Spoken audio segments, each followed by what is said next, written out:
You are listening to the Urban Sports Scene. We are also part of Empire Media. That's empiremedia.com. I'm Wole and I'm your host. Our other co-hosts, Will and Ray, are out. Yeah, I'm here solo, but we're going to do the darn thing. First off, man, I want to say this. Fuck HBO for canceling Winning Time. That was my show. Magic was holding it down. And yeah, the Magic character was holding it down. And you all decided to cut it out. I mean, you had Jerry West, Magic Johnson, Pat Riley, Kareem Abdul-Jabbar. All those characters were funny. Those young actors were amazing. And you decided to cut the show off. Fuck you, HBO. All right, I got that all in my system. Let's get into the particulars. I mentioned Empire. I mentioned Empire Media. Empire Media hosts multiple DMV sports podcast shows, such as the John Keim Report, hosted by ESPN Washington Commanders insider John Keim, and Jones Football, hosted by USA Today insider Mike Jones. Hey, subscribe to our podcast on Spotify, Apple Podcasts, TuneIn, iHeartRadio, and Google Podcasts. Just search The Urban Sports Scene. Hey, make sure you subscribe to the Urban Sports Scene YouTube channel as well. Hit the red subscribe button if you're watching on YouTube right now. Also, like this video.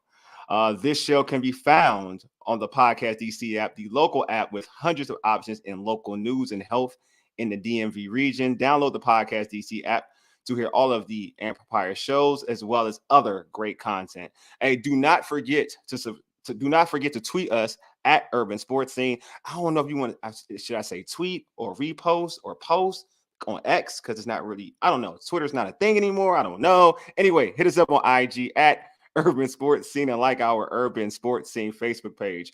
Also join our Urban Sports Scene Facebook group. Search Urban Sports Scene, sports bloggers, sports podcasters, and sports debates. Check out our weekly NFL picks on the Football Garbage Time website. Just go to www.footballgarbagetime.com. It's part of the Urban Sports Scene Football Garbage Time NFL Pick'em Challenge. Will T would normally say this, but I'll say it for him. Let's get into our tradition, the pregame. Here's what we have on chat. I'll chat with Seawall Sports and Entertainment's Candi Waller about the Commanders' comeback victory over the Denver Broncos and their upcoming game against the Buffalo Bills. Candi is also president of Bowie TV. Then at 8:30, Double Take Sports CEO and Washington Mystics reporter Carita Parks will join me to talk about the Mystics playoff, being eliminated from the playoffs. They lost to the New York Liberty last night. Then finally, my Orioles are going to the postseason. Round of applause for my Orioles. Round of applause. Connor Newcomb, host of Locked on Orioles podcast, will join me to discuss this as well. We're waiting on Candi. I think she's running a little late, but yeah, I'm gonna mention for real talk. I want to talk about like Winning Time being like canceled. That hurt my soul. One, you're going to end Winning Time with the Lakers losing to the Celtics. You're gonna show the 1984, that series. You're gonna show that one when they lose. I believe that's a tragic Magic game too. Like you're gonna show that one. Series. Like, really? That's what we're doing? Like, it's a show based on the Lakers and Magic Johnson. How do you show failure with all that? That makes absolutely no fucking sense. You know what I mean? Oh, hold on. I got my man George has a comment. Said, damn, you starting with the F-bomb. It's serious. What about the NBA games on HBO Max, though? George, I ain't worried about all that. We talking about Magic. It's Winning Time. George, did you watch Winning Time? Did you like it? Did you like Winning Time? So it's all about Winning Time to me. Winning Time was it. I think every basketball fan, even if you were just into like good shows, man, that was it. Oh, George, you don't get HBO. Hey, George, man, you're missing out, man. On like, I got HBO, I got Max. That's what it's called now. You're missing out, bro. Like, that's a thing, man. It's amazing, bro. You would enjoy it. I won't even hold you. You would enjoy it. But yeah, I'm very upset about it. Like I got the alert on social media that like, oh, this is the last season of like Winning Time, and I was like, what are we doing here? Like, how do we get here? Like, we're ending Winning Time. Like, Winning Time was special. Like, Matt got that. I learned so much about Magic Johnson and Jerry West because of Winning Time. So what they were doing and how Jerry Buss was acting a fool. I'm telling you. But anyway, our guest is here. So let me bring her in. Let me bring her in. All right, here we go. Right now, I have Bowie TV president and Seawall Sports and Entertainment's Candi Waller on the pod. What's going on, Candi? Hey, what's up, Wale? How you doing? Good. I mean, I'm a little disturbed because I'm winter time is like off, like it got canceled, and I was so for Magic Johnson, like his scandal work and Jerry West and Jerry Buss. I was all for it. I'm a Magic Johnson dude, so I was all for it. Oh, They so I canceled it. guess you having a lot of fun with Um, Magic Johnson being one of the oh, owners. I'm stressing out. This I ain't gonna lie, it stressed me out because I was thinking there was so much more to the story. Like, and they ended it. I didn't expect that to happen. Like, I had a lot. I mean, I know Magic he didn't like the show because he felt that they falsely portrayed him. But I mean, I think there's truth in everything. So Um, Right is a little bit of truth. I I'm think a sure. little bit. I think it's like Magic was out there doing this thing according to Winning Time. So it is what it is. He was getting it in. He was But like, I mean, take that off the air. But I anyway, guess, and Jerry West was like, this is not me. This is I don't do this type of stuff. I was like, bro, you look like a gangster. I don't know why you mad. Y'all know why you mad. You like a gangster on Winning Time, bro. You know what I'm saying? But anyway, Candi, glad you on. So I want to get, you were at the game. You were there. You were in Mile High. In a comeback victory on the road where the Commanders were down 21-3. The Commanders defeated the Denver Broncos 35-33. Candi, can you tell us your thoughts on that game, man? I mean, I think I'm still trying to just wrap my head around all of it. I mean, I went back, I watched the game over again. And just was eyeing the parts where the momentum shift happened. The team came out, and it wasn't so much about the offense for me. We know that the offense is still gelling. Sam Howell, the offensive line. We know those things, those kinks are still being worked out. Of course. It was the defense that had me alarmed. Like, yeah, wait that's right. a minute. Wait. I mean, we knew in week 1, right? They let Josh Dobbs get down the field early. I mean, they had a key stop, yes, but we still kind of saw lingering of those, allowing the big plays to happen, a busted coverage, a missed tackle, just letting them get down the field. But, they were able to shut that down early on with the Cardinals. And then immediately I'm watching this game on Sunday, and I'm like, but that's still Russell Wilson. Yep. It's still Russell Wilson. The name still has clout. And I was like, this is not going to go well at all. And that was where I was so focused in offense. We're going to see what they do. We know they have kinks to work out. Defense, somebody needs to do something. Somebody need to call from upstairs down on the field and say, this is what's happening. These are the adjustments that you need to make. And it was just like clockwork when you saw that strip fumble happen, and then it shifted the momentum for the defense. You talking about this play right here? You talking about this play right here, right? This play. Hold on, let's see. Let's see it real quick. Yeah, yep. Let's see it. Let's see this play real quick. Yeah, big time. Yep. Big time. Yep. You're right. Big time. It had to, because it was already getting out of hand. It was already getting out of hand, and they had to do something. They just looked unprepared. Jack Del Rio's unit looked like they had not been prepared for the day in the offense that they were facing, but they got it together real quick, and it started from that moment right there. Yeah, I'm with you. I think from watching it, I was annoyed. So I was watching it. Obviously, I was watching the game, and I was annoyed just because, like, all of my concerns about the Cardinals game was coming true, right? Like, I was like, I played the Cardinals. Yeah, granted, y'all only gave up 9 points on the defense, but there were things I didn't like. Like, I felt like Connor, the running back for the Cardinals, was able to get yardage, positive yardage running the football, knowing that again that quarterback was very limited because he's involved with his new teammates, right? He's going to be limited, right? So I'm thinking, okay, like, I didn't like it. So in the first half, it was like the same thing. Like, they could do whatever they wanted to do. Like, there were big plays out there. They gave up big plays. The Williams was getting good runs. I just didn't see the thump on defense. And yeah, I'm with you. Like, yes, it's easy to criticize the offense. It's easy to go at the offense. It is easy. That's an easy thing to do. But at the end of the day, this equity is put into this team's defense. Yep. You know what I mean? So to be down 21-3 And basically, Russ throwing limited passes. He barely threw that many passes to have that type of stat line initially. It concerns you. Oh yeah, I mean, this is Jack Del Real's defense. You know, that's one of the things that I was sharing with you all, you know, in OTAs. I say, hey, listen, the defense has to show up in a way that it impacts the scoreboard. Great. Not trying to bring up old stuff, but there were several games last year where the defense was impactful, but not impactful enough to make it count with the W. They got to make it count now.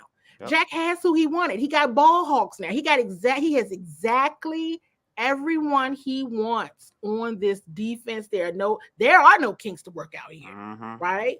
They know everyone gets it. Everyone's used to it for the most part, right? I mean, you got some rookies and some new vets, you know, and a Cody Barton. He's a new vet getting used to Jack Del Rio's defense. Don't get me started on him. There's too many people.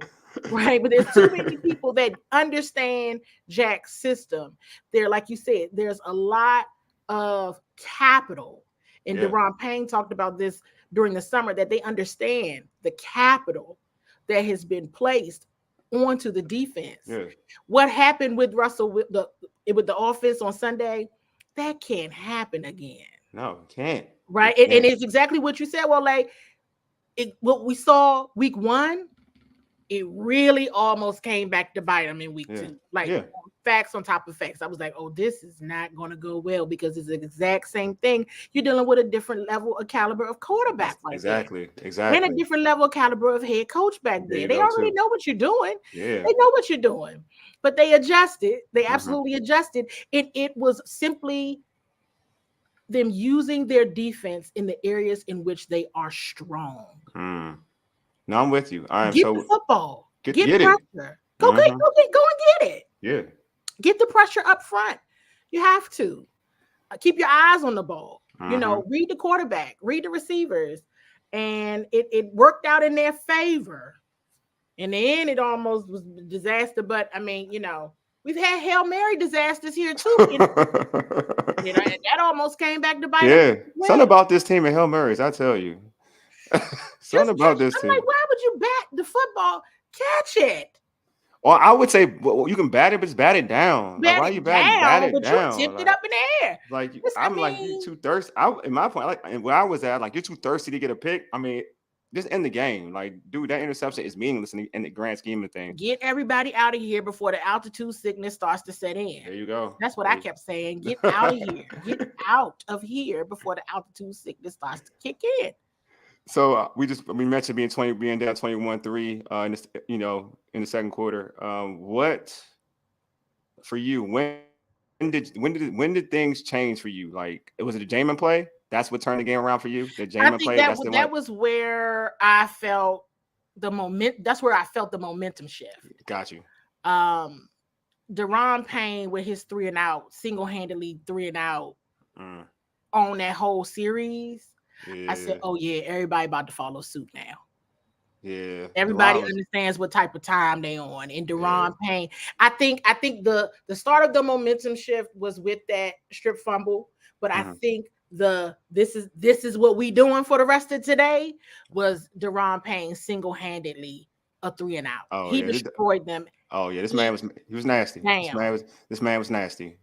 This man was Deron nasty. Payne. Yeah, this man was nasty. He was nasty. Deron was definitely nasty. And 3 times in a row, that was it. Yeah, Deron was crazy. All him. And then you saw everybody else follow his lead.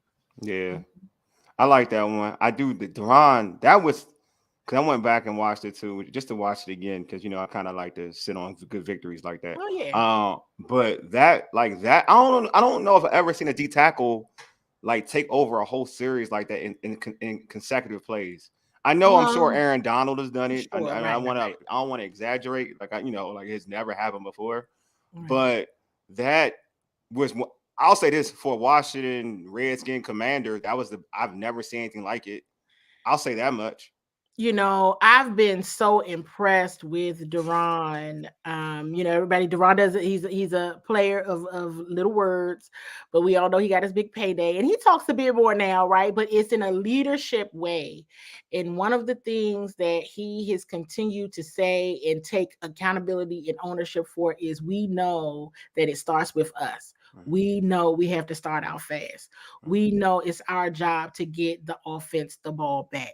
It's on us. We got it. We got to do it. And he shows and proves it every time he is on that field. They were getting mollywopped. They were. They Straight were. up. Straight up. And like I said, it has to start showing up impactful on the scoreboard. The capital, the type of capital that has been spent on this team is capital that says this is no less than a top 5. Absolutely, you must be in the top 10 of defenses, and they got to prove that. They have to show and prove that, and it also has to impact the scoreboard, and they understand that. If Deron understands that and is able to speak that out loud in press conferences in the media, he's not somebody who likes to talk to the media, but if he does and says that out loud as much as he has over the summer, they get it. And they showed they got it from that play on, for sure. I think that got them all hyped. We got a question for you, my man George. He said, I would love to hear what Candi thought on the Cortland Sutton catch before the Hail Mary, because I was furious it wasn't reviewed. I am certain it wasn't a catch. Yeah, at that point, I said, I don't know, is his Dan Snyder, is he paying somebody from the middle of the ocean? That's when stuff like that starts happening. I'm just gonna be very honest. Before it was like, the team couldn't catch a break because of the ownership, and now I'm like, is it that the team still can't catch a break because of this person? I said it. I said, okay, he just made a call from in the middle of the Atlantic Ocean. It's something, because he's got $6 billion and he's got time. So he's just, my goodness. So I agree with that. It was just moving too fast. I was like, oh my gosh, are they going to let this happen? And so that's just my conspiracy theory. I try not to let the conspiracy theory get hold of me, but in the press box, I let it have its way at that time. I said, "Oh, all right, no, that's hilarious." So after the victory, like, how was the vibe for the players? Like, how were they feeling? Like, how excited were they? So what is very interesting, which I like, and I've had a few people reach out to me like, I know they were hyped. No, I mean, they were happy. Okay, but they weren't hyped. Got you. This team understands it's just week 2. Got a long season ahead. We got a long season ahead. And it wasn't a lot. I mean, yes, music was playing, but it wasn't hype. There were smiles, but people were getting ready to go. They ready to get on, the bus, get ready to get on the plane. I do want to mention, and I've said this on a couple of my posts, but after Terry McLaurin did his media availability, his presser in the locker room, he ran up to Chase Young and gave him the biggest hug and said, "I'm so proud of you, bro." And I really just wanted to highlight that moment, because those, I feel like, are the stories that don't get told. I feel like those are the stories that aren't shared more and enough. Montez Sweat was standing there. He was sitting there, and then John Keim, Nikki Javale, and myself were talking to Montez when Chase was doing his media availability, and he was just talking about how amazing it was, and it just felt so great to have him out there. Chase is like his best friend.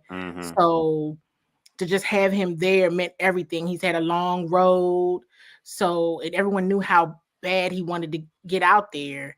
And everybody sees the stories. Everybody sees the commentary, like this man is taking an injury, or he, a bust, or he this, or he that. No, that's not it. That's not it at all. He's being totally read incorrectly in that way. And I'm a person, because I am in the locker room, I am there just about every day. This, Wole, and if I see it, I'm gonna say something. Of course. And I'm gonna speak up and say that's not Chase. Yeah. And I was very happy for him as well. So that was kind of more of the vibe of players coming up and telling him they were proud of him.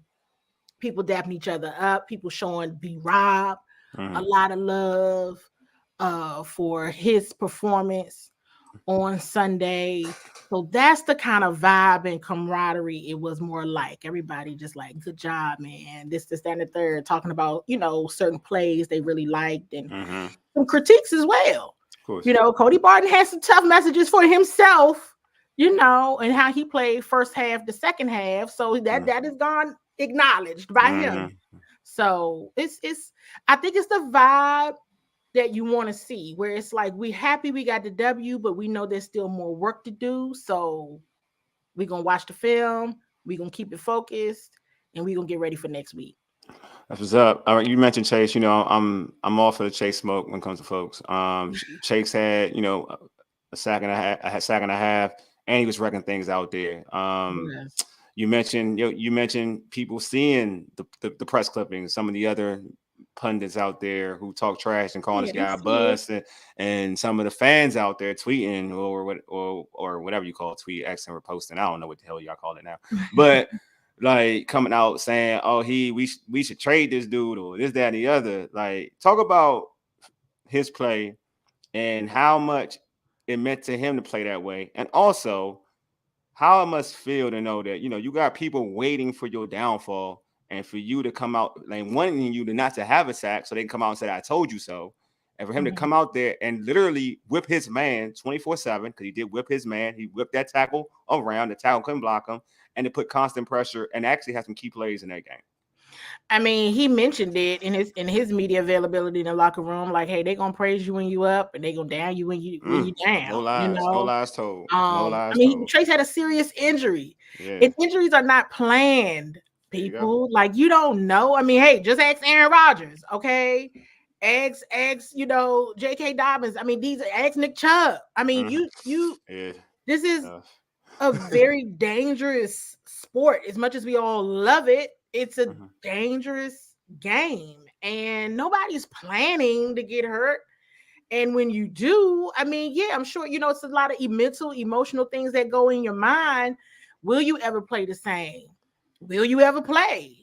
What happens? You know, am I going to get traded because of this? And all, you know, this is not a year where it would be in Chase Young's best interest to not have a dynamic season. He doesn't win that way. Yeah. What does he gain from not having a good season? He doesn't gain what he could, right? And I think based on his play, he wasn't hype. It wasn't like, you know, you could tell he was just very humble. He just kept saying, "I'm blessed. I'm blessed."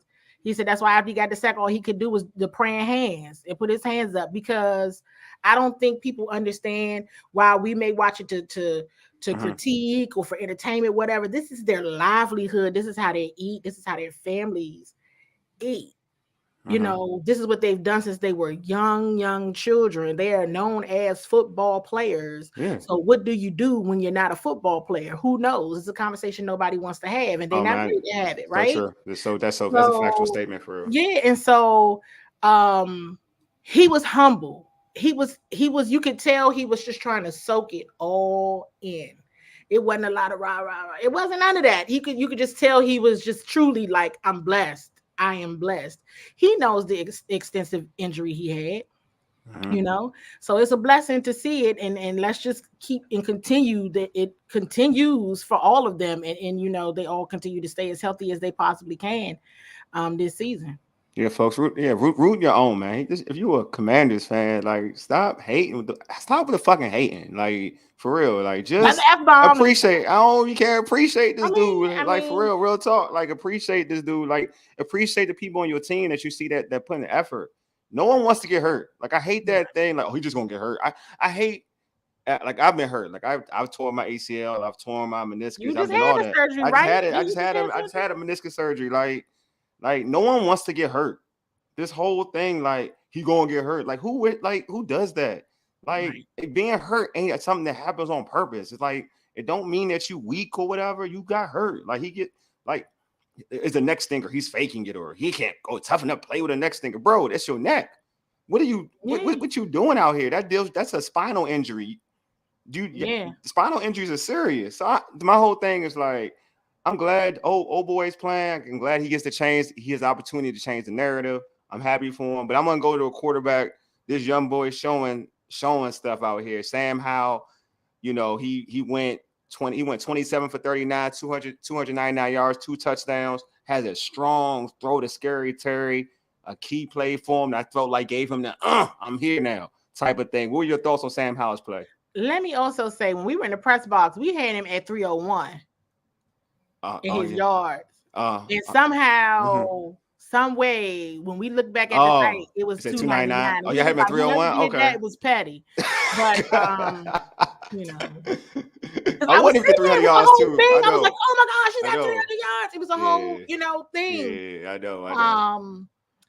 You've heard me say this, well, like, we've had this conversation. Mm-hmm. The game against the Dallas Cowboys at the end of last season was not a fluke. Let you know. Let folks know. I've said it so many times. Let folks know. Oh, because the Dallas Cowboys didn't care. No, that's not true. Yeah. They did care. They still had something to play for that game because they still had they were still playing to win the division. I believe it was between them and the Eagles. They were playing for the division. They were playing for the division. They were playing for hopes to win the division. The Commanders at FedEx Field. So they absolutely were still playing for something that last game. Yeah. That wasn't a fluke. That was Sam Howell. Yeah, I'm with you. So everybody's seeing who he tried to tell everybody. That's him. Yep. The Commanders scouting team and Martin Mayhew went to so many of Sam Howell's games. Sam Howell was the insurance policy. That was the insurance policy. That's why they brought Carson Wentz in, and then they still drafted Sam Howell. I distinctly remember Coach Rivera telling the media, I called Carson to make sure it was okay. Carson said it was fine, but let's be for real. It was an insurance policy because Carson Wentz had a 1-year deal. You see who is now QB1. Oh yeah, you see it now. They were going to all of his games. You know this. Well, like I had been tracking the story for months before they drafted him. I said they like Sam Howell. They're going to they're interviewing this guy. They're going to all of his games. They're tracking his offseason workouts before the draft. They want him. Everybody now sees why this kid. And I think I shared it with you all back during the summer. The way he studies, it's obvious. He makes a mistake. And it's like, I ain't gonna make that again. You know? I ain't gonna do that again. Right? Yeah. The darts, the catches, the one you just showed to Terry McLaurin, Logan Thomas, best wishes to Logan. I mean, he's doing okay. Best wishes to Logan, man. For real talk. Best wishes to Logan. He is in concussion protocol, but when I talked to him after the game, he assured me he was good, but he's still in concussion protocol. Yeah. Y'all saw it, and look at. And he's listening. He wants to be the absolute best quarterback he can. This team, as you all can see, they falling in line. Yeah. You know, yes, you have leaders. And a Jonathan Allen, and a Chase Young, and a Deron Payne, or right? EB, and an EB, and a Terry McLaurin. But let me tell you something. Quarterback, it's gonna be that way forever. The quarterback is the leader of your team. Facts. Not going to change. Everybody else is supporting cast members. Your quarterback matters and is going to lead your team. And you see how this offense, I give the offensive line a hard way to go. But when you look at how the offensive line are still forming, and they still scored 35 points. Facts. You know, lies told, man. They were blocking for B-Rob. Yeah. And all that. They are, hey, I don't know what's going to happen. I have no idea. But here's the reality. We've seen a Commanders team not play their best football. They haven't even played their best football. Because I can guarantee you it wasn't until the second quarter this week that I said, oh, I recognize these people. These are the people I've been watching since May. Week 1, I didn't know those guys. I said, I don't know what happened, but I'm glad they won. Okay. The first half of week 2, I definitely didn't know them until about 5 minutes left in the first half. I'm like, okay, well, I'm seeing glimpses. I'm kind of seeing people that I recognize. It wasn't until the last half of that game. I'm not saying anybody's gonna go undefeated because that's just unrealistic. But what I am saying is this team is still gelling together. I know. I'm with you. All right, they still are, and that's facts. Yeah, no, it's facts. You ain't lying about that. So, all right. The Buffalo Bills Sunday. They come to FedEx. Hopefully, it's a packed house full of Commander fans. So before I let you go, I want to know. Give me your keys for a Commanders victory and a prediction. Keys for a victory: the defense they can't start slow. Okay. You warmed up week 1, week 2. You get able to get out of there with a W and catch up. This is not the week to catch up. This team has to start out solid and fast offensively and defensively because you got 35 points this week, but that does no guarantee that you're going to do that next week. All right. So you have to start out fast on both sides of the ball, and you have to eliminate these mistakes on special teams because don't think I forgot about them 2 missed field goals and that botch snap. Oof. He got a job. He still got a job though. He does, but I don't know for how long. Yeah. So they're watching them because that's 6 points that's 6 points left out there, straight up, right? Mm-hmm. So they have to start out fast on all sides if they want to compete and win this game. In terms of a score prediction.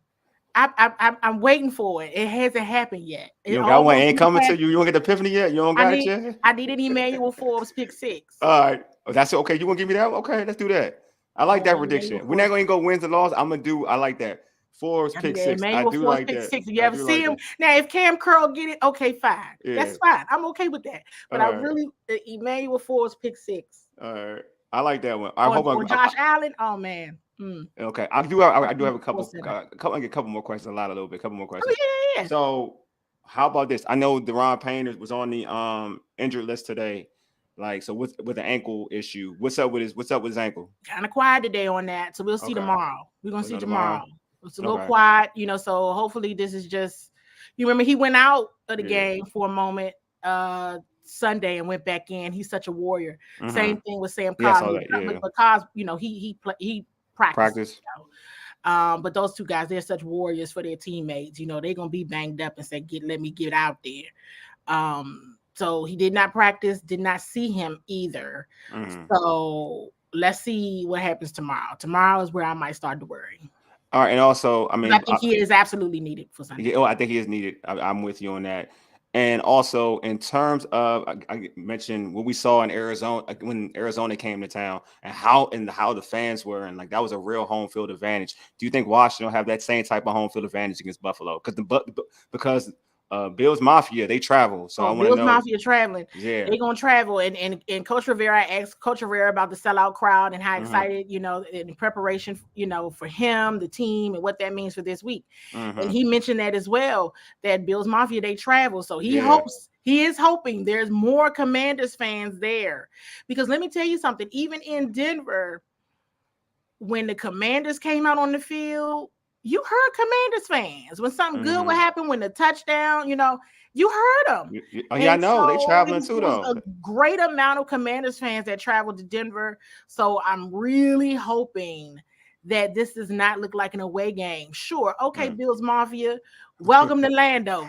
Welcome to Landover. You might have to get old school Landover credibility when you come up in FedEx. Welcome to Landover. Now. Welcome to Landover Mall. You know what I'm saying? What time it is? What time it is? I know what time it is. But they're excited. It's another sellout crowd, and so let's hope it's more burgundy and gold than it is Bills Mafia. But Bills Mafia is kind of rough. I know, right? I know that's right. Hey, Candi, thanks for being on. Before I let you go, how can listeners catch your content, your shows, Bowie TV, social media? Plug everything. The floor is yours. Okay, all right. Let me just go down the list. You always keep me honest on this one. Come on now. So, you ain't as bad as Donna. Donna's horrible. I'm gonna keep that butt. Bowie TV on YouTube. At Bowie TV at BCMC TV Maryland. You'll find it there. You'll find all of the Commanders content. Bowie TV is also covering the Ravens as well. So you'll see that as well as all the other television shows that we're starting to populate YouTube with. For the live discussions that we also do on Bowie TV, you can catch them on Seawall Sports and Entertainment on Facebook and on YouTube. You can Bowie TV Sports on Instagram, Bowie TV Sports on Twitter X. I know, right? I'm I'm confused. at Seawall SE. It's almost NBA season, so I'm also the managing publisher for Inside the Wizards on Sports Illustrated Fan Nation. Dope. So you can go to Inside the Wizards on X, Facebook, bookmark the site if you're a Wizards fan, all of the above. And the website, www.seawallse.com. Dope. Hey, Candi, thanks for being on. Appreciate all the insight. We're going to get you back. Absolutely. You know we'll get you back on. You already know. Yeah, I love to do it. And the pregame was cool too. Oh, I had to keep looking at my time. Man, so we'll work it out. Just let me know. We won't work it out. We got a game plan. All right, Candi. See you. All right, see you. All right, man. Again, that's Candi Waller, man. Check her out. She's dope. I think my other guest is here. I was talked about the Washington Commanders and how uplifting their season is. And I ain't gonna lie, I haven't watched Mystic games a lot this season, but I did watch the playoff game, and I was heartbroken when they lost. I was so mad. So I'm gonna introduce my next guest. You know what I'm saying? Like, so she's a double take. She's double take sports. Washington Mystics reporter, Carita Parks. Carita is the founder of Double Take Sports. Hey, what's going on, Carita? What's up? What's up, Carita? Like, I'm good, man. But like, dang, I won't lie. Like that Mystics game kind of hurt my soul. Ooh, that was an intense game. I was emotionally invested. I will not lie. I was emotionally invested. It's wild. Cause I remember watching Tasha Cloud play when I used to cover. And I used to cover Mystic games too. And she is so much better now compared to when I think I saw her when she was a rookie.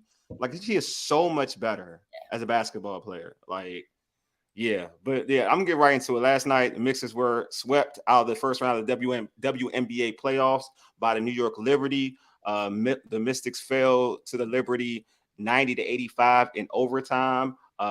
They had all the opportunity to win that game. Like, they had all the opportunity to push that to game 3. Makes it so much harder. Yeah, this was not a blowout. Yes, it was not. Don't get me wrong. The Liberty is a good team. So the second best team, and to me, they're the second best team. Can't even downplay that. Yeah, but the Mystics could have beat them last night. Oh my God, easily. The Mystics beat themselves. There were just too many turnovers down the stretch, just mental mistakes. I know there was a moment, a key moment before they went into overtime where Natasha Cloud was inbounding the ball and threw it away. I mean, it was just, it's like they started playing sloppy down the stretch. That was my problem. I felt like especially down the stretch, I felt like New York was shook, and the Mystics had the opportunity to take it. Like, I felt like Natasha Cloud was getting good steals. Like, she was strapping, and she strapped up the star guard for the Liberty. Like, I feel like that was Natasha Cloud's best game. 33 points, 9 assists. She was going. Like, she was hitting the three ball. She was driving to the cup. She was doing to me, like, they don't even get to that level of us talking about they blew it if it wasn't for her. Like, I thought, when I'm gonna say this, I'm being honest, everybody to me on that squad played like garbage, but her.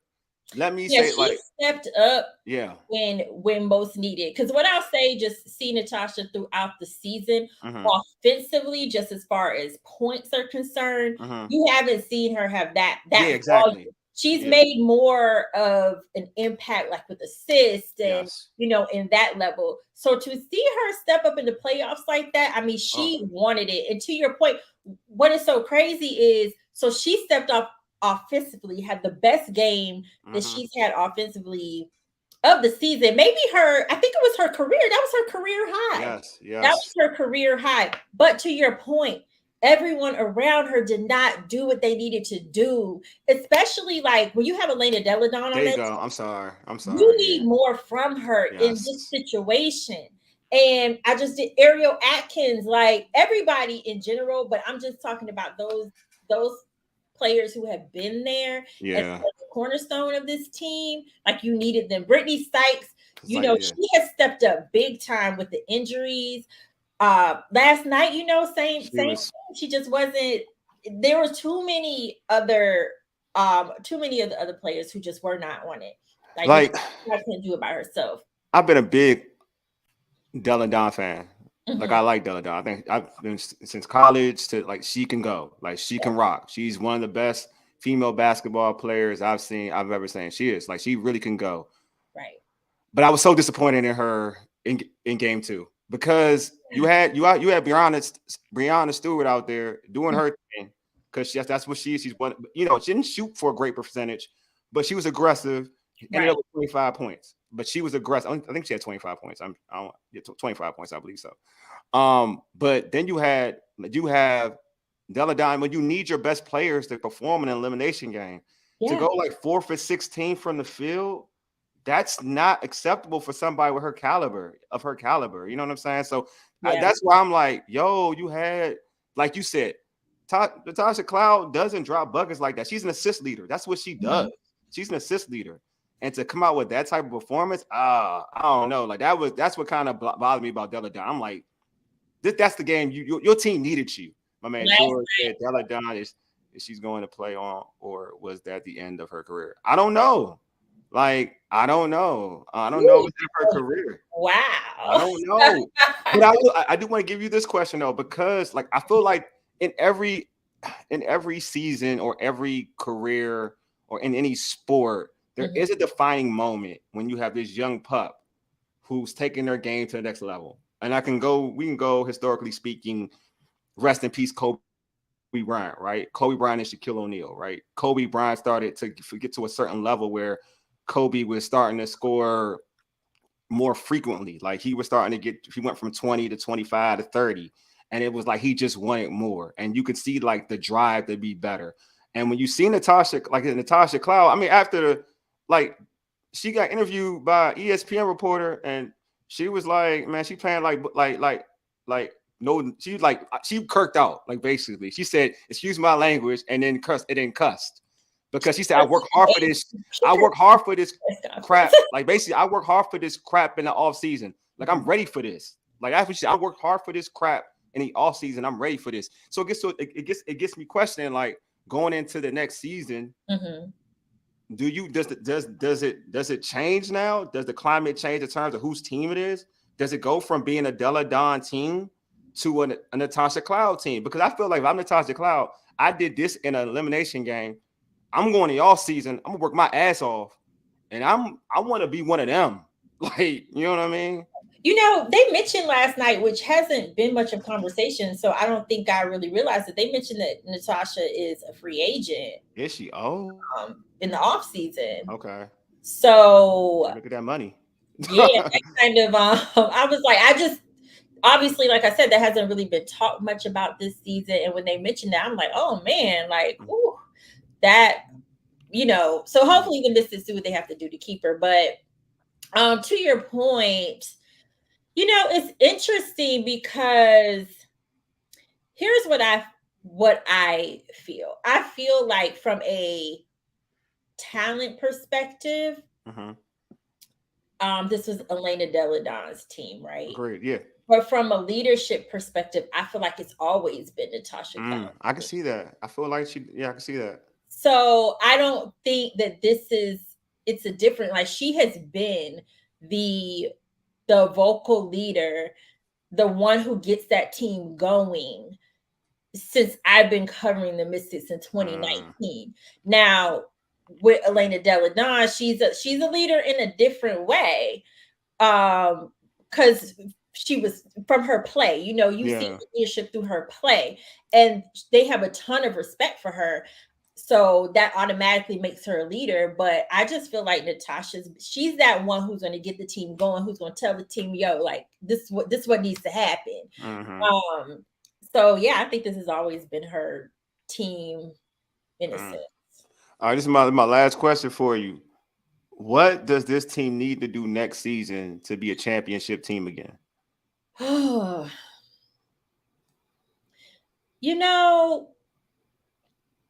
I say that's a tough one because I feel like the pieces are there, right? Okay. But what has seemed to have happened with the Mystics in the past few seasons is the injuries have gotten to them. So you have Christy Tolliver, who had a season-ending injury. I feel like losing Shakira Austin was a huge blow. That was a hit. That was a when big she hit. was in that game yesterday, I have, even with the offensive performance, I have no doubt because her defense is rebounding. Yeah, them rebounding is like second to none. Yeah. I feel like they have to stay healthy. But, also Myisha Hines-Allen, this has not been her year. I know she had her own injury. It just seemed like she has fully recovered from that. So I don't even think she was at full speed. I really think they need to honestly stay healthy. So you said health is a thing. Health is a big thing. Yeah. I think I want to see Elena Della. I know she has to get healthy because she came back. I mean, and I don't think she's relatively, I don't think she relatively was healthy even into that playoff game, to be honest with you. But I do want to see her, like, I want to see more hunger because I do think that's essential. You got to set the tone. Like, she's back, when I first saw her play, she's a generational talent. Like, she was a generational talent. So I just want her. I think that they can go as far as she's ready to take them. You know what I mean? That's a good point that you mentioned because it reminds me when the Mystics season started and she came in 100% healthy. You did see a different Elena. You saw that Elena that was, why the Mystics brought her in. Like you saw that, but then with the injuries, to your point, I think she's been healthy enough to get back on the floor, but still not real healthy. Not how she was in the beginning of the season, because she was definitely just playing at a completely different level. Because I remember saying that's the Elena that I remember. Yeah. But to your point, it's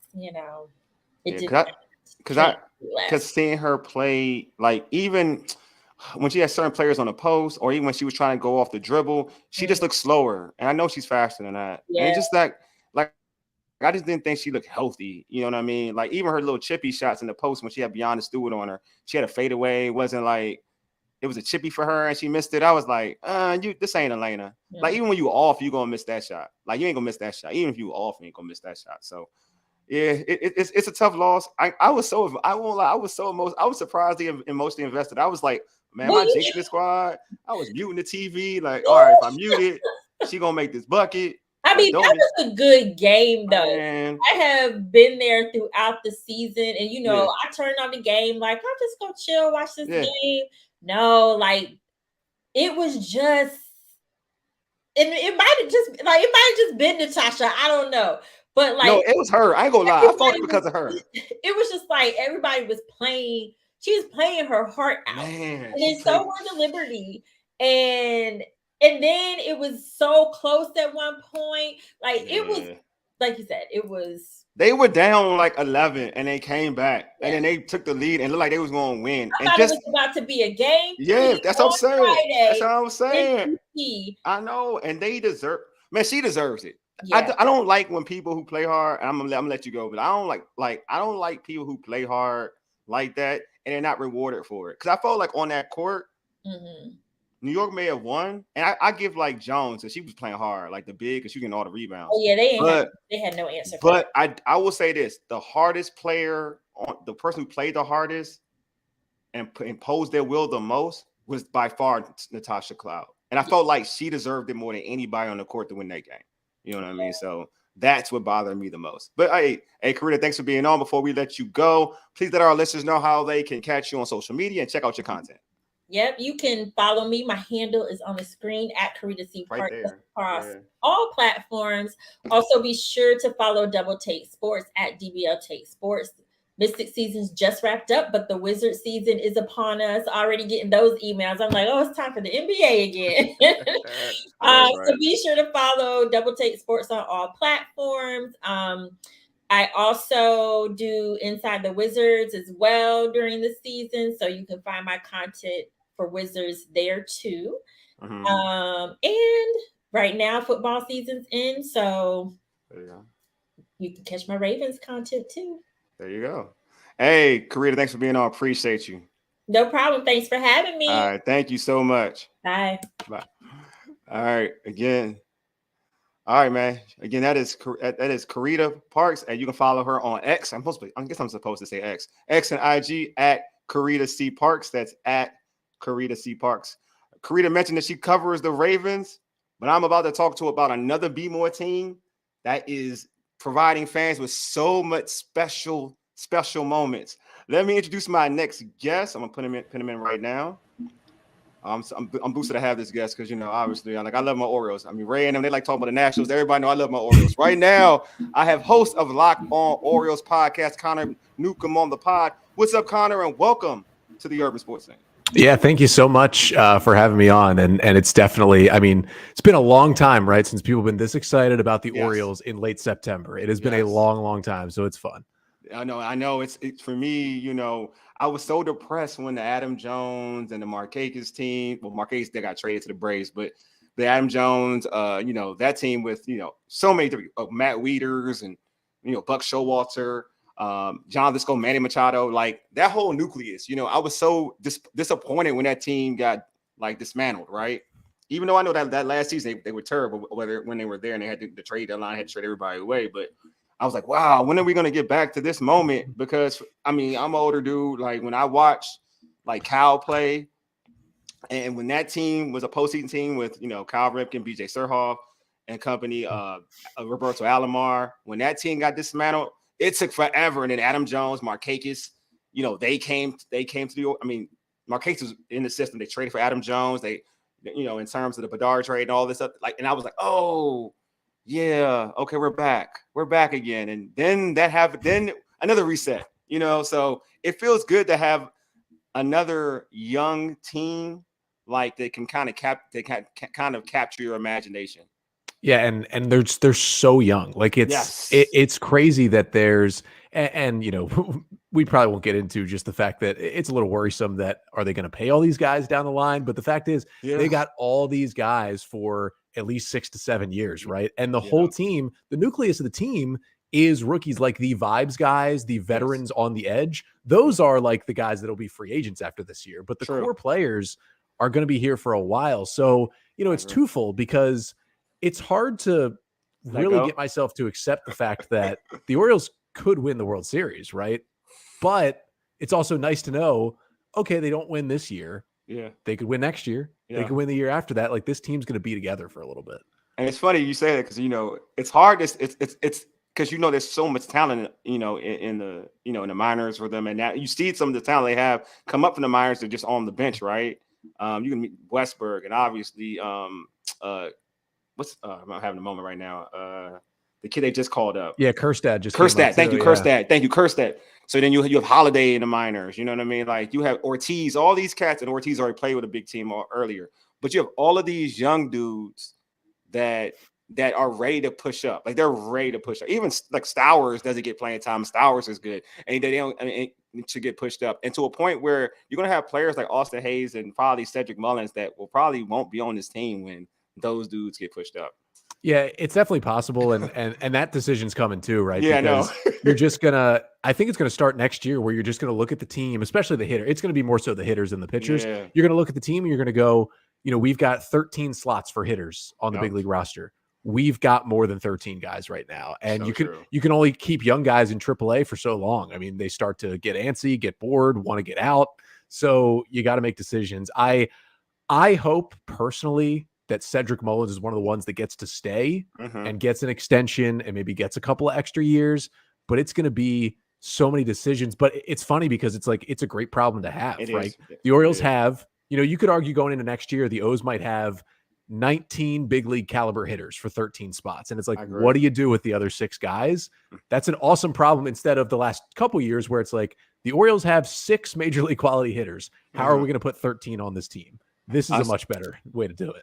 So true. We can talk about this forever. But before we get into talk about this pennant race, can you let our listeners know about Locked on Orioles podcast and everything you're doing? Yeah, so I host the Locked On Orioles podcast, which is part of the Locked On Podcast Network. So if there's anyone listening who's not an O's fan, but a fan of another baseball team, all 30 teams have a podcast. Basically every team in the major 4 sports. So if you're listening and you're more of a DC fan, Locked On Commanders, Locked On Wizards, Locked On Nationals, Locked On Capitals all exist. And they're daily podcasts. So I host it 5 days a week, 30-minute podcast. So very, very digestible. You can kind of listen in on your commute to work and kind of just follow and cover the team on a daily basis. Well, Connor, most Most of these Nats fans used to be Orioles fans, so they're phony anyway. You're gonna get some comments about that one. Look, Orioles were here first. I'm just saying, like I'm from the DMV. I'm an Orioles fan. I just stay loyal. I'm just not like I'm not like some of you other. I'm not gonna say anything. But like some of you other fans are not loyal. I grew up on Cowlin, and y'all did too. Oh yeah. But anyway, so Sunday the Orioles salvaged the series with the Rays by winning in extra innings and gaining the 2-2 split in the series. With the win, the O's clinched the playoff spot. The O's and Rays are fighting for the AL East. How big was that series just to get a split? Knowing how it started 2-0. Yeah, it was. I mean, I was there for the Thursday game one of the series where they were, tied in the 8th inning, and the Rays hit the homer, and you felt like the crowd get deflated because it was such a good crowd. And then game 2, you retire Adam Jones, you got a full house, and they got waxed in front of that. And I just felt for that game, I was like, there's no way they're losing this game. They're bringing Adam Jones back, all the good mojo they're going to have, and they got run off the field by the Rays in that game. So to turn around, I was back in the ballpark Saturday. I mean, for Grayson Rodriguez to throw 8 scoreless innings and just say, look, nope, we're going to win this game. I don't care what the offense does, but they're not scoring on me. So we're going to win this game.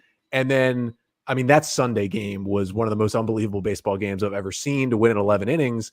And the funny part about it was, even if they had only won one game, they would have stayed in first place, and they would have had the tiebreaker as well, which will help at the end of the year. But the fact that they got that Sunday game was so important because they get a little bit of a cushion here. And so, earlier today, the Orioles lose. Even though they win the series against the Astros, they lose a game. They've got that little cushion that Sunday win gave them. Oh, good point. And so now they're at the point where, you play your games, and with 10 games left, that's maybe a little soon in a baseball season to say you control your own destiny, because it's really hard to go on a 10-game winning streak. But it's nice to know that like, if the Orioles can just go 7-3, there's basically going to be no way the Rays can catch them at this point. So that's a nice spot to be in, and just getting that split was huge. It's funny because I watched today's game, and I'm annoyed because it's just it was a game. I felt like Bradish was amazing. And they left some men on base. They could have kind of broken the game open a little bit, but Fuji is a and I was for Fuji, so I don't want to sound like I'm negative on Fuji, because I do see the potential. Like, I do see the potential with Fuji, but something about he's too mental when it comes to pitching right now, and not like, to me, doesn't trust this. He throws 100 miles per hour. Like, he wants to throw the split all the time, and I'm like, dude, like, just throw the 100. Just throw it. If it gets hit, it gets hit. Like, you're not a junk pitcher. Stop. Don't do that. Like, you're not a junk pitcher. And I'm sitting there watching the game, and I'm like, you know what? If you're gonna pitch this way, I don't know if you make the postseason roster. So for you, is that a question? Do you think he makes the postseason roster? I would call him one of the guys that's like right on the bubble right now. And so, he'll probably pitch probably 4 to 5 times in the final 10 games. I'd say probably at least 4 times. Those are going to be like the biggest 4 outings of his career, because they're going to decide whether he's just kind of in the clubhouse, wearing his hoodie throughout the postseason, or if he is down in the bullpen, maybe ready to get some big outs in October. And you're right. Like, the stuff wise, like, you want him out there. Like, if you have a guy who can throw 101 with the splitter when they're not expecting it, it's awesome. But when you watch today, I mean, today I would say was probably his worst outing with the Orioles, only because it wasn't just because he walked 2 guys. The pitches he threw were 5 feet, it felt like, outside the strike zone at times. And he wasn't anywhere close. And that was a little concerning, to be honest. But he kind of gets swept up in what's going on right now, is that the Orioles are in the middle of a stretch, 17 consecutive days with a game. That's the longest streak of the season without an off day. And it comes in September. Like, not a great job by the schedule makers. So the bullpen's getting tired, and they've still got 4 more of these games. So hopefully, if he can get a couple days off, these other guys can get a couple days off, they can kind of right the ship there. But it was a frustrating loss. It makes it better that they somehow pulled out those first 2 games. So you get that series. But he's going to be so interesting, because it's going to be really hard for Brandon Hyde to not put him on the roster, right? Because if you're sitting there in a playoff series and you have a guy who throws 101 and you can't go to him, you're going to be kicking yourself. So it's going to be a really, really tough decision. See, Connor, the issue with me is not, I think the stuff is there. The stuff is there. My issue with him is that, like, dude, just trust your stuff. Yeah. Like, you throw one. All right. Yeah. If you threw 1-on-1, you don't even want to throw the 1-on-1. You want to throw the split. and it's the issue. The split's 95, bro. Like it's 95. Like it's a fastball. So there's no difference between your split and your like it's a slight difference to a point. It's now hittable because when people see a 95 per hour split and it hangs, it's like basically like a glorified fastball, which is now slower than your 100 mile per hour, your heater. So now it's hittable. So I'm just like, come on, man, just throw the 100. Like and especially when it's a weaker hitter, like throw the 100, just throw it. Like trust it. Like that's your best pitch. Throw it for the middle and dare them to hit it. Dare to hit it. You know what I mean? And if they hit it, then at least you know you lost on that. Like when Batista gave up the home run to the Astros, he blew a save. Was Kyle Tucker. Tucker. Yeah. Right? It was 100. 100 plus. I was like, he hit it. Yeah. I wasn't mad at Batista. I was mad that the save was blown. Yeah. But I was like, you threw 100. He turned it. Yeah. Congrats to him. Yeah. You're like, you know what I mean? Like, that's all I want from Fuji. Like, when you're struggling, just throw the 100. And then if you can't locate it, that's fine. Like, go for your best stuff. But you did mention somebody would say something. The Orioles were first. Yeah. Did you really say that Major League Baseball was in Washington, D.C. in the first decade? I wasn't born there, so I don't care. All right. I'm just telling you, George, look, man, I didn't watch the Senators. I'm sorry. I don't care about the Senators. I don't care about whoever. I don't care. The Orioles, when you were grown, you were watching the Orioles. There was no Washington, nothing. All right. They were the Expos. You hear? They were the Expos, the Montreal Expos. That's what they were. All right. So, during this series, we also got to see Jack Flaherty in the bullpen. Do you think he stays in the bullpen? And he was effective. Do you think he stays in the bullpen, or do you think that this could be something that gets him right to be a starter again? Yeah, I just think if we were earlier in the season, I would say I think he could make it back. But they got 10 games. So, at most, he would have time to make 2 more starts, really 1, basically. Okay. So I think at this point, they trust John Means enough for him to be the 5th starter down the stretch. And honestly, like, not only did I like how Flaherty threw, 2 scoreless innings out of the bullpen against one of the best offenses in baseball, but what he said after the game, and his quote was literally, just give me the ball. Like, whenever it is, just give me the ball. And when, this happens a lot, failed starters turn into good relievers because the stuff plays up. When you don't have to think about, how am I going to get myself through 100 pitches? And instead you could say, I only got 30 pitches tonight. 94 becomes 97 for a lot of guys. And stuff plays better. And that's what happened for Flaherty. They're definitely going to need him in the bullpen down the stretch just to be, at the very least, like the long reliever. But I'm not ruling out the fact that he could be at least a passable playoff reliever, because that stuff looked good. Yeah, and if the O's want to win the World Series, like, they're going to have to go through the Astros in the postseason. I'm pretty sure of that. And he looked good against them. So why not give him that shot? I think, at least for now, let's give him a shot. He's got good stuff. And the other thing about Flaherty is there are not many guys on this roster who have been in the postseason. Flaherty is one of them. And I would kind of like that to be on the roster. No, I want him on the roster. I'm hoping that it does get him right. But I'm with you, though. I do think it's a bullpen type of thing for him. It's interesting going into the post. All right, so I'll ask you this question. It's a later question, but I'll ask this question now. If you were manager Brandon Hyde, what would be your postseason rotation, starting rotation? So I'd go Kyle Bradish game 1, just because he's been so consistent. You basically know what you're going to get out of him. It's going to be 6 really good innings every time he goes out there. Then I go Grayson Rodriguez game 2. There's a chance that he could struggle in his first postseason start. I think he should be 1 or 2. I agree with you. I think he should be 1 or 2. But with how good the stuff is, I would throw him game 2. Yeah. And then after that is where I start to question. You're generally going to need 4 starters in the postseason. You kind of tick one guy off. Yeah. And so you're down to, I would think at this point, Kramer, Gibson, and Means. 2 of the 3 are going to get a start. I'd give one to Kramer just because he's been so good in the second half of the season. But I think it would depend on the situation. Like, if the Orioles were down 0-2, maybe I'd give the ball to Gibson just because he has the experience. But if maybe it's, hey, we're going to win a series, like maybe we're up 2-0, maybe I give it to Kramer because I know, okay, Dean's going to give me 5 good innings, and then as soon as I can, I'm going to go to the bullpen and we're going to lock this thing down and try to win a series. So it'd be interesting. I think the easy one is whatever order you go. Bradish and Rodriguez are your 1 and 2. Yeah. I think still right now I'd go Kramer and Gibson 3 and 4. But if John Means, he's got probably 2 starts left. If he shows he's healthy in those last 2 starts, I mean, who does Brandon Hyde trust more than John Means? I mean, probably nobody. Nobody, probably. So he could certainly be in that mix.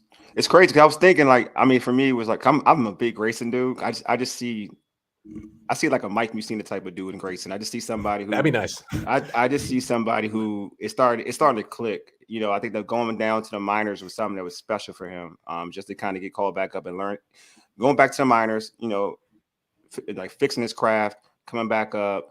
I see like it's almost like how like Roy Halladay was. Like he struggled in the majors a little bit with Toronto and went back. Toronto sent him down to the minors, came back up, and then all of a sudden Roy Halladay was like this amazing ace. Like he was now one of the best pitchers of all time. Rest in peace. But like that's how I look at like Rodriguez. I'm like, okay, you know, everybody was talking about you.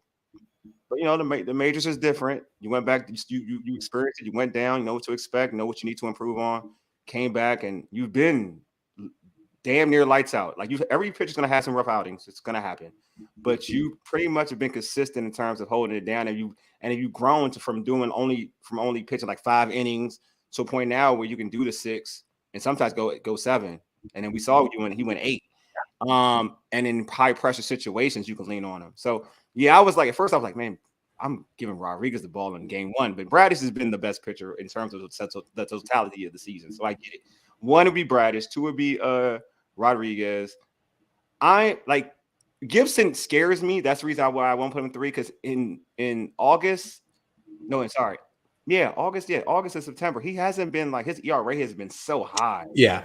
You know, it's a risk because I think for Gibson, out of all the guys, he has potentially the lowest floor. Yeah. Where if something gave out in like the 3rd inning of a postseason game, it could get ugly. Now the ceiling can be high. Like we've seen him throw 7 innings, 1-run ball, but he can, I think, quicker than a guy like Means or a guy like Kramer would unravel. We've seen Gibson unravel quicker. And the one thing you can't have happen early in a postseason game is a starter unravel. Exactly. That's like basically a death sentence for a postseason game. And I think Kramer's stuff just, you know, because he has good stuff where he can kind of navigate certain things for certain hitters, right? Because his stuff is, you know, he can throw, you could see him at 96, 97 sometimes, you know, and something about when you're playing, depending on what team you're playing, to a point where you were mentioning, a team you're playing with, like an Astros lineup, that's going to be a tough line to navigate through, or even the Rays, to be honest with you. That's going to be a tough line to navigate through when your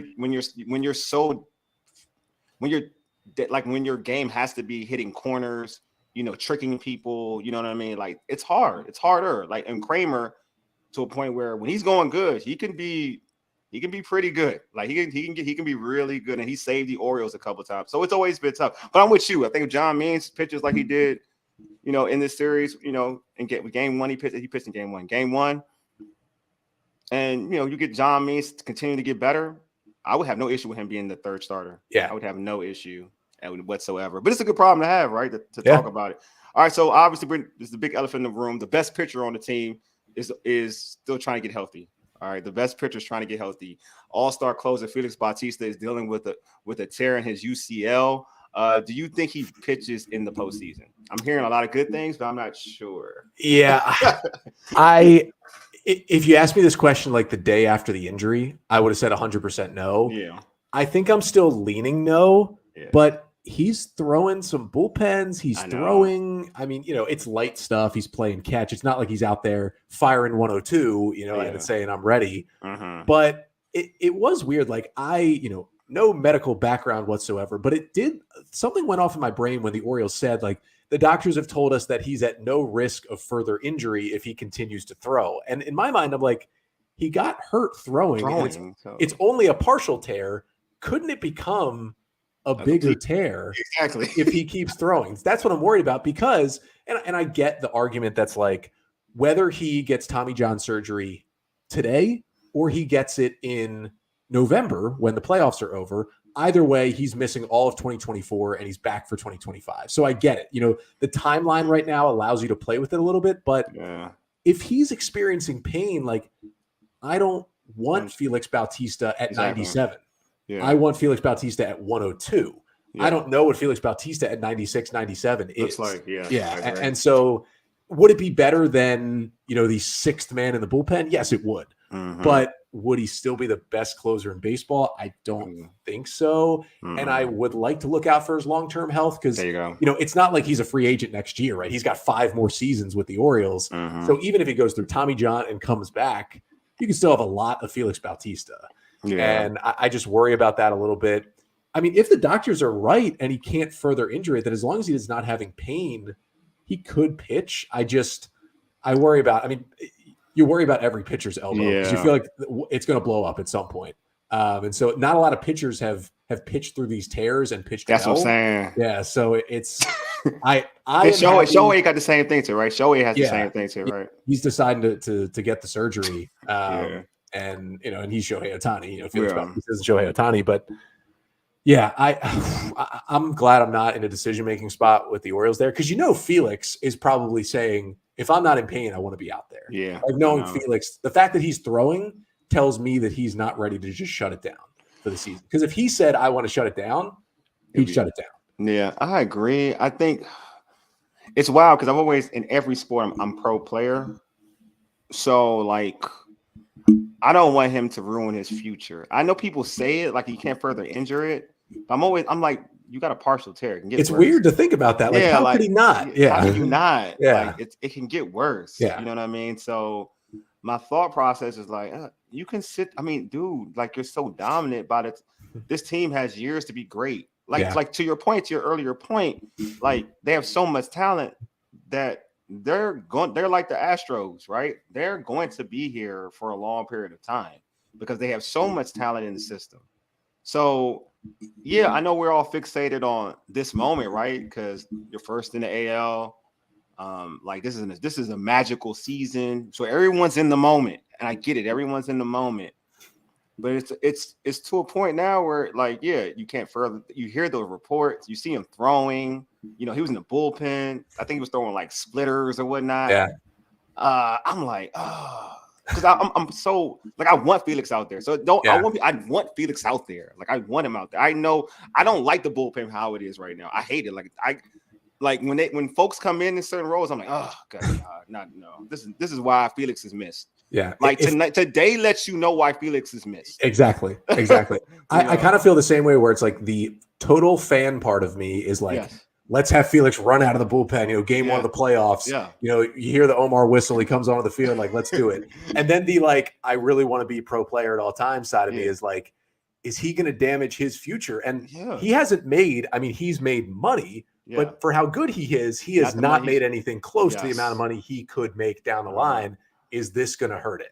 And so it's these two things, because I've never seen an Orioles team that's won 100 games. So that side of me is like, get him back out there. Let's go. And the other side's like, I want to see Felix also in 2026. And I want to see him get a nice extension. And I want to see the guy who grinded 10 years in the minor leagues get that payday. And I'm happy I'm not on the decision-making team. Right, I know it's a tough decision. It really is. So so Cano's the closer, obviously in the postseason, but in the regular season, I've had this thought, right?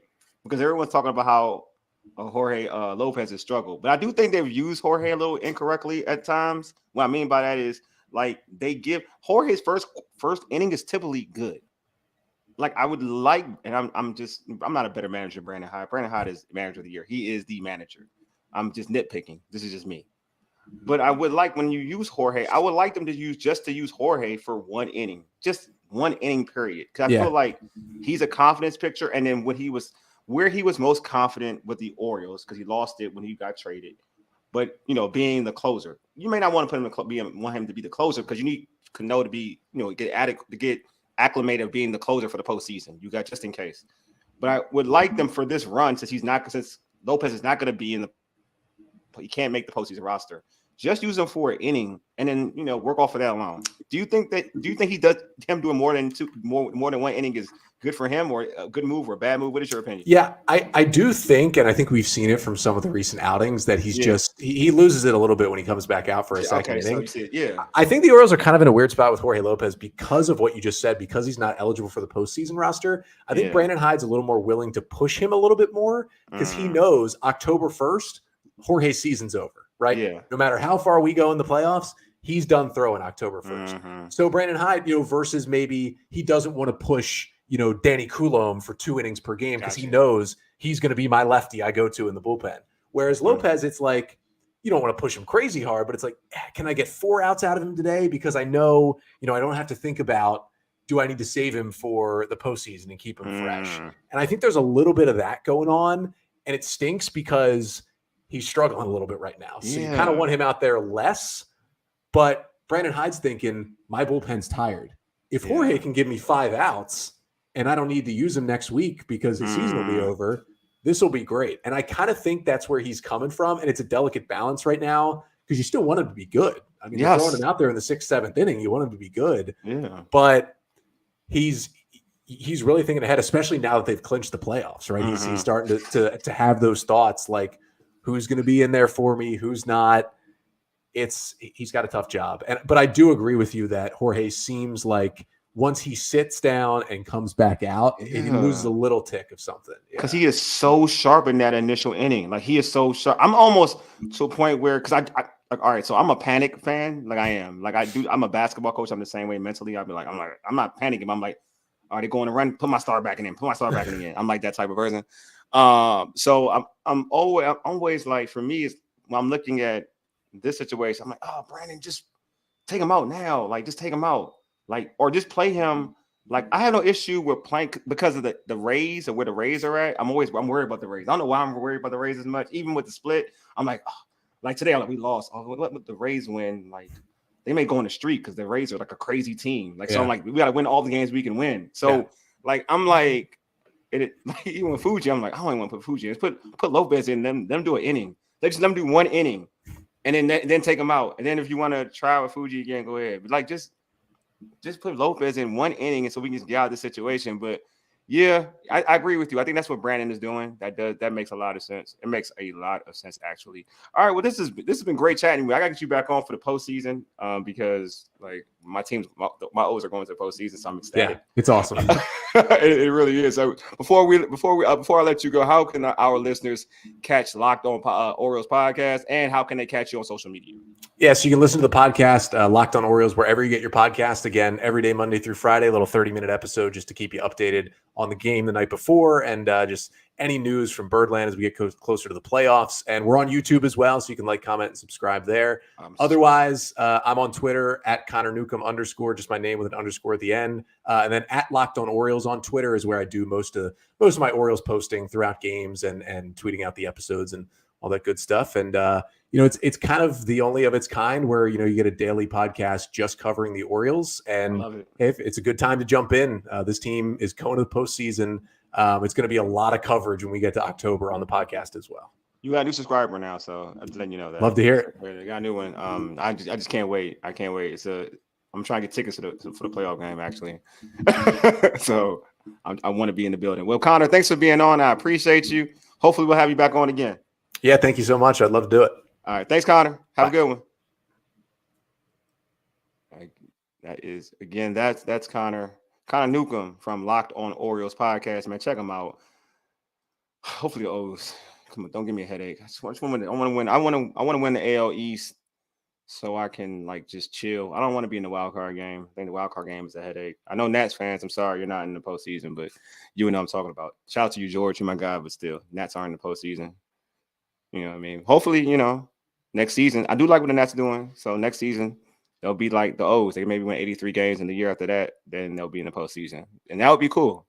That would be cool. All right, again, follow Connor on X. It's X now, right? Yeah. Shout out DMX. X at Connor Newcomb _ and follow Locked On Orioles podcast at Locked On Orioles. Again, at Locked On Orioles. Hey, this has been a great show. Appreciate my man George for tuning in, man. With the comments. Appreciate you, George, man. Like, I'm gonna read one of George's comments about the Mystics. He did say something about the Mystics. I'm giving some love. He said that Mystics playoff game gave me flashbacks to the Wizards heartbreakers. Oh yeah, LeBron, terrible officiating and almost all benefited Liberty and not rebounding a free throw miss. Yeah, Della Don not getting that rebound to me kind of cost them. I wanted to mention that they came to Carita, but time was kind of dwindling down. I thought that was it. That one. I don't want to say caused the loss, but was up there. My man said he also said something about Deron Payne. Let me read this thing real quick. He said, how long before the league talks about Deron Payne or Jonathan Allen in the same breath as TJ Watt and Micah Parsons? Hey, I'm going to say this. Deron, on that drive, that one series, bro, I don't think, I'm going to say it again like I told Katie. I don't think I've ever seen anything like it. That was special. I don't know if Aaron Donald has ever done it. I don't know if Warren Sapp has ever done it. I don't know if Dominic Sue has ever done it.